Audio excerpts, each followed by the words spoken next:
오늘 낮 12시까지 방역당국이 공식 집계한 이태원 클럽 관련 코로나19 환자 수가 102명으로 늘었습니다. 방역당국은 이번 집단 감염이 조용한 지역사회 전파에서 시작됐을 수 있지만 접촉자를 90% 이상 찾아내면 억제할 수 있다며 결국 시간과의 싸움이라고 강조했습니다. 취재기자 연결합니다. 신현중 기자. 네, 사회부입니다. 네, 이태원 클럽 관련 환자가 100명을 넘어섰죠. 네, 중앙방역대책본부가 오늘 정오까지 집계한 결과를 보면 이태원 클럽 관련 확진자는 모두 102명입니다. 어제까지는 93명이었는데 오전 중에 9명이 더 는 겁니다. 지역별로 보면 서울이 64명, 경기 23명, 인천이 7명입니다.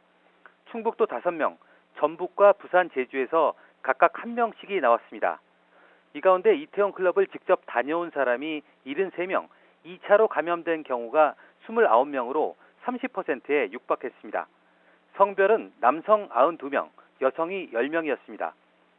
연령대로 보면 20대가 67명, 30대 23명, 40, 50대가 각각 4명, 19살 이하가 3명, 그리고 60대 이상이 1명이었습니다. 방역당국은 아직 3차 감염은 보고되지 않았지만 가능성을 배제하지는 못한다고 밝혔습니다. 중증 환자도 아직 나오지 않았습니다. 방역당국은 이태원 클럽 관련 진단검사가 대거 진행되고 있어 확진자 수는 더 늘 수 있다고 밝혔습니다. 평소 4, 5천 건이던 검사가 어제는 12,000여 건으로 증가했다는 겁니다. 이 가운데 이태원 클럽 관련 어제 7,000여 건, 누적으로는 10,000건이 넘습니다. 네, 방역당국은 이번 이태원 집단 감염이 시간과의 싸움이라고 밝혔는데요. 어떤 이유에선가요?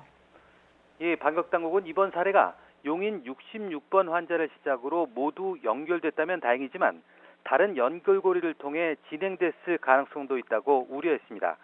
용인 환자와 같은 지난 2일 증상이 나타난 사례가 있고 동선이 겹치지 않는 환자도 나왔기 때문인데요. 이미 지역사회에서 조용히 전파가 된 뒤 이태원 클럽에서 발견됐다면 최악의 상황이라는 겁니다.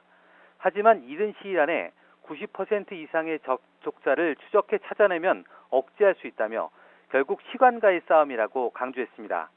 클럽 방문자에 대한 소재 확인도 계속되고 있습니다. 이태원 5개 클럽 방문자 5,517명 가운데 2,405명은 직접 통화해 조사를 마쳤고 전화를 받지 않은 1,130명에 대해서는 안내 문자를 보냈습니다. 아예 연락이 닿지 않은 나머지 1,982명에 대해서는 기지국 정보와 클럽 카드 결제 정보 등을 통해 소재를 확인하고 있습니다. 지금까지 사회부에서 YTN 신현준입니다.